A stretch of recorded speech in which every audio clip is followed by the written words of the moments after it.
Today we have Emma Roman from Green at Home. Emma was a huge help when I was recovering from my burnout, and she has helped my son as well, who also has a stress condition. So Emma is an environmental engineer by trade, and when Emma had her son, she was trying to find greener products and was struggling with really what was in them because the advertising and the labeling was a little bit misleading. That she started realizing that if she, with an environmental engineer background, was having these problems, that we who don't know the information she does was having issues as well. So I had no idea that environmental toxins, what they were. And I did not realize about hormone disruptors and how they all affected our stress system. So, Emma, would you like to maybe give us a little bit of information on exactly what hormone disruptors are, what environmental toxins are and how they affect our stress? Sure.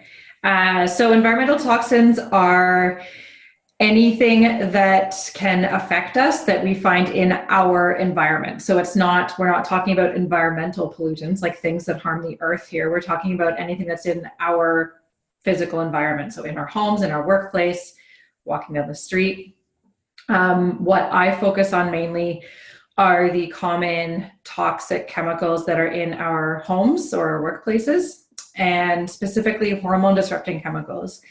And this is because it's interesting, because when I started on this journey, I expected to be focusing more on carcinogens, because that's, it was more widely talked about. So many people have a history of cancer. I thought that was the biggest thing to worry about. But the more research I did, I discovered how important hormone disruptors are to the chronic illnesses that we're experiencing today, and even cancer as well. So hormone disrupting chemicals are typically synthetic man-made chemicals that change the way our natural hormones work in our body.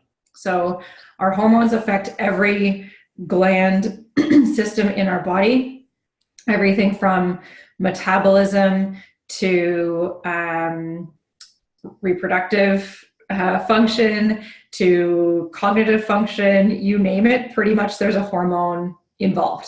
And so hormone disrupting chemicals can act in one of three ways in the body. They can mimic our natural hormones.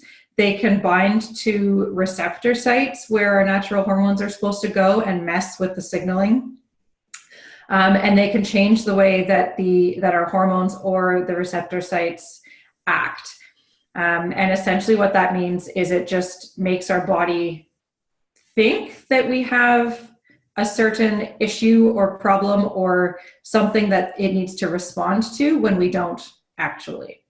And so this can manifest in so many different ways. And what they've found with hormone disruptors specifically is that they act in our body at much lower concentrations than any other toxic chemical. So the old thinking of toxicology, where you need, a certain amount to cause an issue or for something to be toxic, that holds true. But with hormone disruptors, the amount is fairly minuscule because hormones are so small, and they don't need a lot to trigger a response in our body. So that is why I now focus a lot on hormone disruptors, and why I think it's a critical piece when people are looking at overall health and wellness.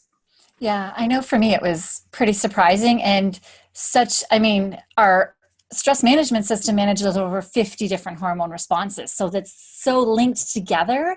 And I think it's one stress trigger that we don't often think about or really understand. So there was something, I've been in Emma's Your Healthy Home program, where she really teaches you how to, without overwhelming you, clean your home and green it. And there's something I was reading the other day, and it kind of blew me away, and I don't know, is that our body care products, most of them that we buy in most of them in the drugstores, in the grocery stores and all of that, they contain hormone disruptors, which I knew that. But the part that I didn't know is that they actually should be going into our toxic waste bin and not into our regular bin. And why is that?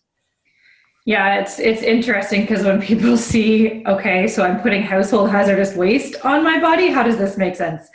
And so going back to the regulations on household products, a lot of the health regulations in North America depend on that old way of thinking where you need to have a lot of a certain substance to cause harm. And so that's why things like hormone disruptors are allowed in preservatives and in fragrance ingredients in body care and cleaners. These things are known to be toxic in high doses. Same with carcinogens. There are carcinogens in body care products as well.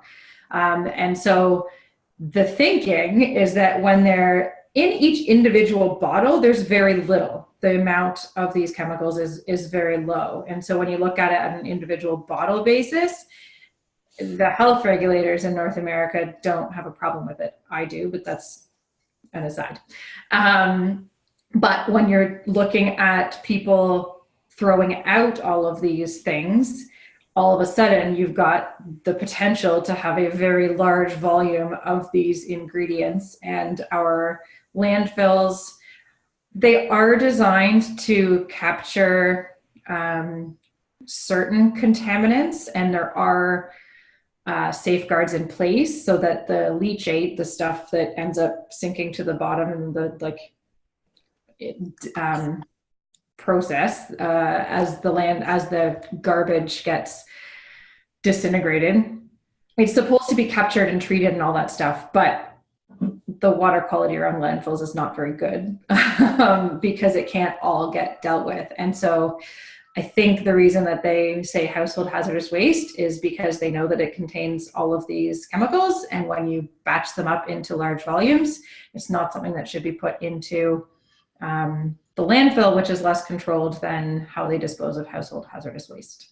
Wow, that makes sense, but it just blows me away because I know that when I learned in your program about all of the toxins in all the body products that I was using, my soap, my deodorant, shampoo, all of those things, my toothpaste that was going in my mouth all the time, it blew me away, and I've changed those thankfully. But I mean, I didn't know for like 40 some odd years of my life that I was supposed to be doing this. And it's made such an effect on our family, I know as well.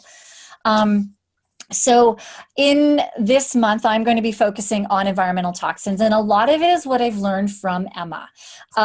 So Emma has an amazing group, Green Product Forum, where you can go in. She's got great blogs and all kinds of information. I don't know, how many people do you have in your group now? It's huge. Yeah, it's over 1,000. Yeah. So, and it's so amazing. I get so many resources, trying to find a green product for your shampoo or for your hair. And you're like, well, do you have curly hair or straight hair? Which shampoos do you need? Different things. So it's been amazing for that. But this group this month, I am going to be talking about tips and tricks, and I'm kind of going to be going through room by room a little bit and giving you a taste of each of them to see little things that you can do. But are there any tips offhand that you find are the, I guess, the most common that people ask for, or the first things that you would start with? Yeah, so from a just getting started perspective, and I suspect you will be talking about this too, given your own experience, is to start reading labels on body care products and avoiding anything with fragrance. Yeah, fragrance is huge. Yeah, and cleaning products as well. It's harder to read labels on cleaning products because the ingredients don't have to be disclosed like they do on body care, but it's pretty easy to tell if a cleaning product has fragrance because it'll have lavender or some beautiful spring air kind of name to it. Yeah. So you want to be focusing on stuff that's either completely unscented, and that's my general recommendation, is to go fully unscented. Yeah. If you have a particular aversion to having a totally scent-free home, then definitely stick with products that use essential oils for their fragrance. But starting to read labels and just getting in the habit of turning the package around, even if you don't understand what's on it, start reading it. And the tips that Andi will give you over this month, I'm sure will help you become a more informed consumer. Yes, definitely. Yeah, and I know because I was writing all my blogs and everything for this month and my information, that I was pulling stuff off of your site. I think you have a really great download for products to know which ones are green and which ones are greenwashed. And I'd never even heard of the word greenwashed until I'd met you. I didn't even know what it meant. So can you tell us exactly what greenwash means? Yeah, so greenwashed is a product or a label that makes false or misleading claims on how green, so eco-friendly or healthy or whatever your definition of green might be, is. So made with natural ingredients, or 98% naturally derived, or non-toxic, or organic, even to some extent, if it doesn't have a certification. All of those could mean exactly what it sounds like, or it could mean absolutely nothing because there's no regulation on it. And so greenwashing, sometimes it's intentional because brands are very smart at knowing what consumers are looking for, and more consumers are becoming more conscious and looking for these things. And other times it's maybe not malicious, but it's still good marketing, and you've got to learn how to read between the lines. So if they say non-toxic, it can still have toxics in it? Non-toxic doesn't mean anything, right? So a lot of the rebuttal that companies will give is it meets all government regulations. Oh, wow. And so our regulations suck. And so it's non-toxic from the standpoint of it's got, no more than whatever concentration of certain ingredients if there are limitations. But that doesn't mean it's non-toxic, because to them, toxic means it's going to kill you is essentially their definition. They're not looking at the long-term impacts of hormone disruptors, for example. Okay. Wow. Well, this has been amazing. So if people want to find you, and that I know that I'll be going over through some stuff this month, but if people want an addition onto what I'm teaching and what I teach in my program on environmental toxins, where can they go? Yeah, so check out my group, as Andi said, the Green Product Forum. You can find me on Facebook and Instagram, Green at Home, my website, and yeah, there's various ways to sign up for my email as well. Like Andi said, the body care and cleaners lists are great to help pare down your search. And I'm on social, so if you have questions or want to comment on this post, then I can chime in and answer them after the fact too. Amazing. And we can link in the comments as well.